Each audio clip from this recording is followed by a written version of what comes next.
Muito bem, nós estamos aqui com mais um programa da série Debates Republicanos, hoje abordando o polêmico tema das cotas raciais e sociais, necessidade ou retrocesso.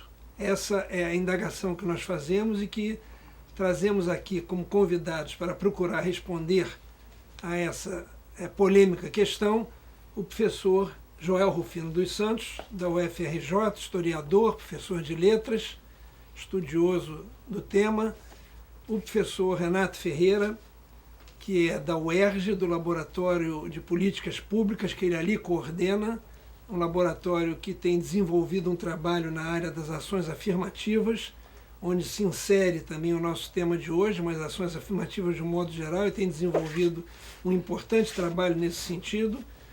O professor Cristiano Vecchi, da faixa, professor de Direito Constitucional das Faculdades Integradas Hélio Alonso, como sempre procuramos fazer, trazer um professor da casa para o programa de nossa produção, e como também é de nosso hábito, dois alunos, dois estudantes da faixa, que vêm trazer a visão do estudante, a maneira de ver do estudante em relação ao tema cuja discussão se propõe ao telespectador.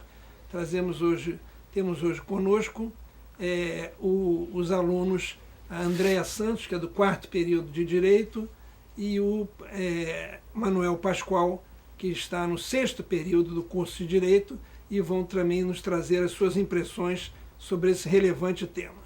Para abrir a discussão, eu pediria ao professor Joel Rufino que nos traçasse assim, um panorama introdutório dessa questão e da possível contraposição, do possível antagonismo entre cotas raciais ou cotas sociais, ou se são conceitos eventualmente complementares e se constituem efetivamente uma necessidade para a sociedade brasileira ou, como apontam os seus opositores, um retrocesso.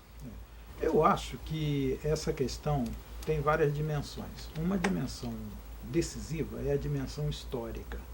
É preciso olhar o caso, a questão das cotas, a médio prazo, dentro de um tempo determinado, que no nosso caso, quase 100 anos.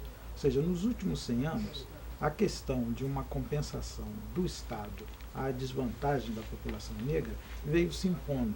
Então a questão não nasceu ontem, não é uma questão tópica, é uma questão histórica. E como questão histórica interessa a democracia brasileira. Quer dizer, o que o Brasil faz nesses últimos 100 anos é caminhar sistematicamente, com todos os percalços, no sentido de se tornar uma sociedade mais democrática. E a questão das cotas é avanço nesse sentido. Se nós adotarmos a ação afirmativa nas suas diferentes modalidades, a começar por esta das cotas, a democracia brasileira estará avançando. É essa dimensão que eu acho mais importante.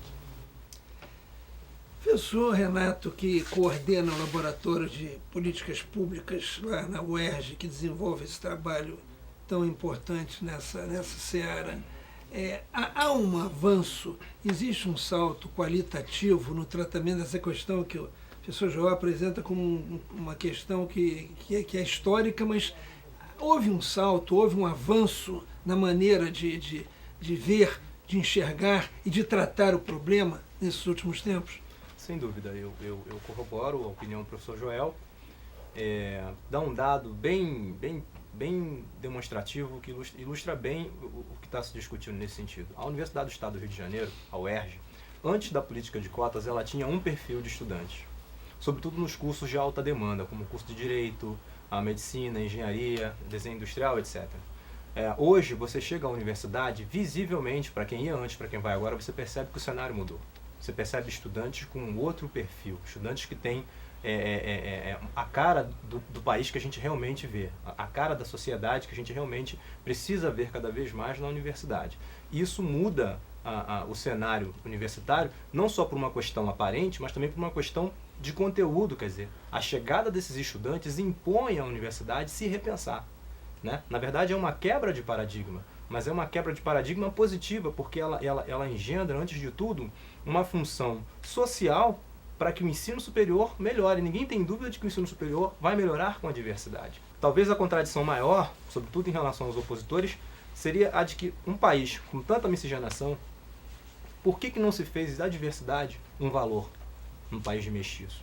Nós tivemos uma escravidão, um período longo de pós-escravidão, um período de avanço econômico, de aceleração de crescimento, em que uma parcela significativa da população brasileira ficou alijada do processo de democratização.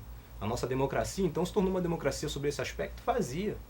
Então, uma política como a política de ação afirmativa, que se implementa aí há 9 anos em algumas universidades do Brasil, ela tem o sentido de olhar também para esse passado, mas, sobretudo, ela recoloca o debate para o futuro, quer dizer, da democracia que nós queremos consolidar para o futuro. Né? Na UERJ, por exemplo, no corredor do curso de Direito, que fica no 7º andar, é muito comum você ter fotos das turmas formadas pela UERJ. E antes da política de cotas, você via os rostos das pessoas que estavam ali na fotografia, você não via um estudante negro nas turmas. É muito difícil ver. Depois da política de cota, esse cenário começa a mudar. Eu acho que a universidade tem a ganhar com isso, sobretudo o país tem a ganhar com isso. Professor Cristiano, a visão constitucional dessa mudança desse corredor onde estão essas fotos da UERJ que se referiu ao professor Renato, qual é a visão constitucional em torno disso, já que o Supremo Tribunal Federal está próximo a examinar essa matéria? Eu acredito que esse é um tema que divide não apenas a sociedade de um modo geral, né, mas também é um tema que vem dividindo a comunidade jurídica, né? E nós ainda não temos, vamos dizer assim, pelo menos a meu ver, eu não enxergo isso com tanta clareza, uma posição majoritária, né, que nos pudesse permitir fazer previsões de como o Supremo, eu tenho essa dificuldade, pelo menos não sei se o Renato não teria, de prever como é que o Supremo vai consolidar isso, né, em que sentido ele vai julgar. Alguns argumentos aí são colocados e eu teria até um catálogo de argumentos contrários à adoção das cotas, né? Mas também temos argumentos extremamente favoráveis, né? Razoáveis, igualmente razoáveis, né? Para fortalecer a posição de quem entende que as cotas sociais seriam adequadas, né? E seriam compatíveis com a nossa ordem constitucional, né? Eu vou pedir então um tempo, porque esse assunto é dos mais importantes, chamar um intervalo e em seguida nós voltamos. Eu peço licença, professor Cristiano, daqui a pouco a gente volta.